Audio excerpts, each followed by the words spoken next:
Tree మీడియాలో మీ వ్యాపార ప్రకటనల కోసం ఈ నంబర్కు వాట్సాప్ చేయండి.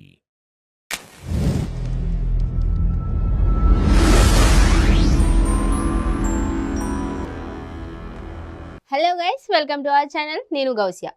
పల్లవి ప్రశాంత్ అభిమానులు అమర్దీప్ కారుపై దాడి చేశారు. సోషల్ మీడియా ఇన్ఫ్లుయెన్సర్ రైతు బిడ్డ పల్లవి ప్రశాంత్ బిగ్ బాస్ తెలుగు 7 విజేతగా నిలిచారు. అయితే ఫైనల్ ఎపిసోడ్ తర్వాత పల్లవి ప్రశాంత్ అభిమానులు స్టూడియో నుంచి బయటకు వస్తుండగా రన్నరప్ అయిన అమర్దీప్ కారుపై దాడి చేశారు. బిగ్ బాస్ హౌస్లోనే కాదు, బిగ్ బాస్ బయట కూడా రచ్చరచ్చ జరిగింది.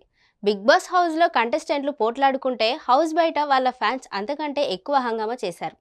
తెలుగు బిగ్ బాస్ సీజన్ 7 విజేతగా ప్రకటించగానే నడి రోడ్డుపై కొట్టుకున్నారు పల్లవి Prashanth Amardeep fans.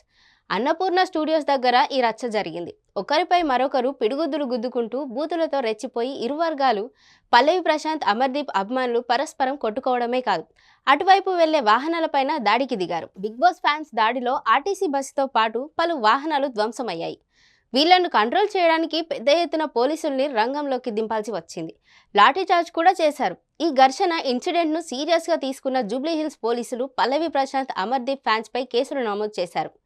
Big boss season 7 టైటిల్ను యూట్యూబర్ రైతు బిడ్డ పల్లవి ప్రశాంత్ దక్కించుకున్నాడు. రన్నరప్గా సీరియల్ నటుడు అమర్దీప్ నిలిచాడు. అయితే రన్నరప్గా నిలిచిన అమర్దీప్ కారుపై మొదట దాడి జరిగినట్లు తెలుస్తోంది. హౌస్లో ఉన్నప్పుడు అమర్దీప్, పల్లవి ప్రశాంత్ మధ్య జరిగిన కొన్ని సంఘటనలే ఈ ఉద్రిక్తతకు కారణమని తెలుస్తోంది. టైటిల్ విన్నర్గా ఎవరు నిలుస్తారనే ఉత్కంఠ రాత్రి 11 గంటల వరకు కనిపిస్తే ఆ తర్వాత అర్ధరాత్రి వరకు ఫ్యాన్స్ కొట్లాట ఉద్రిక్తతలకు దారితీసింది.